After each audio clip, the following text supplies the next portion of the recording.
a break. Hope you remember to flush. We now continue our review for the movie pack month of June.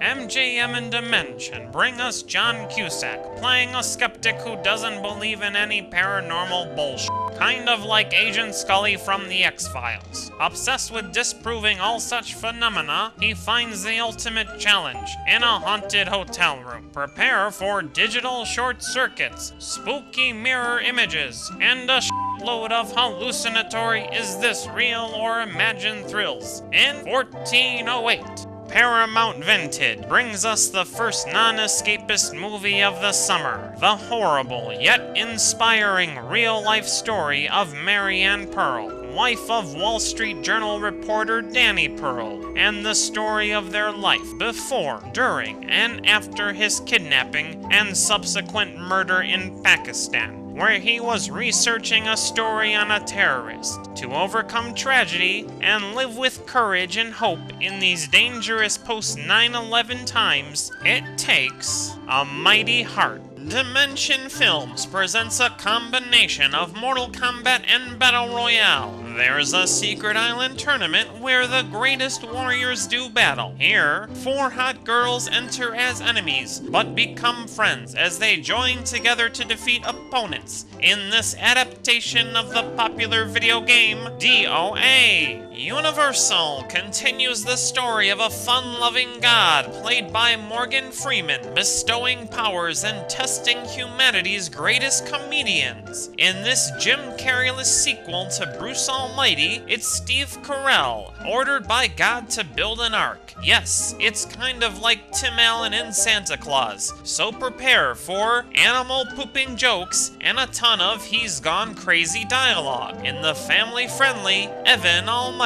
IFC Films presents Sir Ben Kingsley as an alcoholic hitman from Buffalo, who, after f***ing up an assignment, is sent to San Francisco to dry out. He attends AA meetings and becomes friends with Luke Wilson, gets a job at a funeral home where he falls in love with Tia Leone, and returns back home to finish the job he started in the quirky crime comedy thriller You Kill Me. It's been 12 years since we heard Yippee-Ki-Yay Mother on a big screen, and 20th Century Fox ends the drought with the newest John McClane adventure. This time, he's preventing the destruction of the technological structure that keeps the world going. Expect some machine guns, tons of car chases, and a load of explosions in Live Free or Die Hard. The month comes to a close as Focus Features brings us a cross between The Notebook and the Joy Luck Club. If you can't get enough of mothers and daughters laughing, crying, fighting, loving, learning, marrying, child-rearing, and then talking about it all for 90 minutes, then this is your movie. Prepare for the emotional orgy of Evening. Pixar gives us another reason to be in awe of their CGI kung fu, this time blowing us away with the story of Remy, a French rat who wants to be a chef despite his family's protest, and the fact that he's a rodent and might accidentally sprinkle a bit of the Black Plague on any soufflés he makes. Soon, he meets a human who can't really cook, and the two make a Cyrano de Bergerac agreement to become the premier culinary Jedi of Paris. In Ratatouille. Ratatouille. Wait, how do you pronounce this?